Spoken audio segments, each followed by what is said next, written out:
মুরব্বি মুরব্বি গোস্ত না হুটকি লাগবো হুটকি। এই মাছটা দাওয়াত খাইতে খাইতে আর গোস্ত খাইতে খাইতে মুখে রুচি চলে গেছে। এখন মুখে রুচি ফিরে আনতে হইলে ঝাঁকানাকা স্টাইলের ঝাল ঝাল একটা ভর্তা করতে হইব। যেমন চিন্তা তেমন কাজ, এই জন্যই ভিন্ন একটা স্টাইলে ভর্তা বানাইতে হইব। আর এর লিগেই এই ভর্তাটার নাম দিলাম ঝাঁকানাকা স্টাইলের ছেঁচাছেঁচি recipe. Flashback. So hello everyone, আসসালামু আলাইকুম। আই হোপ সবাই অনেক ভালো আছেন। আলহামদুলিল্লাহ আমিও ভালো আছি। তবে আমার কণ্ঠস্বর আগের মতো ঠিক হয় নাই, আমার গলা এখনও ঠিক হয় নাই, আমি ঠিকভাবে কথা বলতে পারতেছি না। এই জন্য আমি প্রায় 1 সপ্তাহ ধরে বড় ভিডিও আপলোড দিতে পারতেছি না।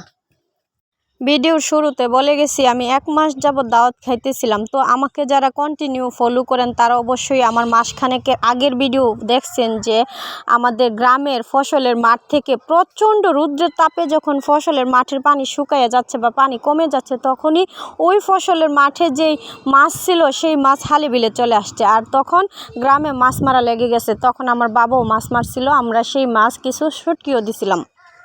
আর সেই নতুন মাছের শুটকি দেওয়ার ভিডিও আমি আমার পেজে অলরেডি আপলোড দিয়ে রাখছি। আমাদের ব্রাহ্মণবাড়িয়ার আঞ্চলিক ভাষায় সেই শুটকিকে আল্লা শুটকি কিংবা শুকনা শুটকি বলি। যারা শহরে আছেন অনেকের কাছে, অনেকের ঘরে হয়তো পাটা কিংবা শিল নাই, কিংবা নতুন পরিবারে উঠছেন পাটা শিল কিনেন নাই এখনও। আবার প্রবাসী ভাইদের কথা মাথায় রাখছি, কারণ সব প্রবাসী ভাইদের কাছে তো আর শিল পাটা থাকবে না। তো তাদের কথা চিন্তা করে আজকে একটা ছেঁচাছেঁচি স্টাইলের ভর্তা রেসিপি দেখামু। তো এই ছেঁচাছেঁচির রেসিপির ভর্তা বানাইবার লেগে যাবো একটা গাইল সিয়াইট। এটা আমরা বাহনবাড়ির আঞ্চলিক ভাষা 200-250 টাকা লেগে যাবো এই গাইল সিয়াইটটা কিনা লাইবার লেগে। তো যারা প্রবাসে থাকেন, প্রবাসে যাওয়ার সময় এই গাইল সিয়াইটটা কিনা লগে লয়ে যাবেন গা। মজা কইরা ছেঁচাছেঁচি স্টাইলের হুটকির ভর্তা বানাইয়া খাইয়া লাইবার লেগে, কারণ আপনাদের কাছে শিলপাটা নাই, বাটাবাটি স্টাইলের হুটকির ভর্তা বানাইয়া খাইতে পারতেন না।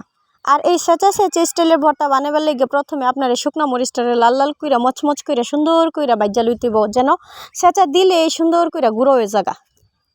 তারপরে সুন্দর কইরা মচমচ কইরা লাল লাল কইরা বাইজা লইতে হইব শুকনা শুটকিটারে। তবে খেয়াল রাখুন লাগবো শুটকিটা যেন না পুড়ে যায়, এলিগে হইলো হুটকিটারে টালুন লাগবো। আর একটা কথা, হুটকিটারে টালবার আগে কিন্তু ধুইবেন না। ধুইয়ে টাললে মচমচ কইরা টালুন যাইতো না, আর পুইরা যাইব গা, আর ছেঁচা হইতো না।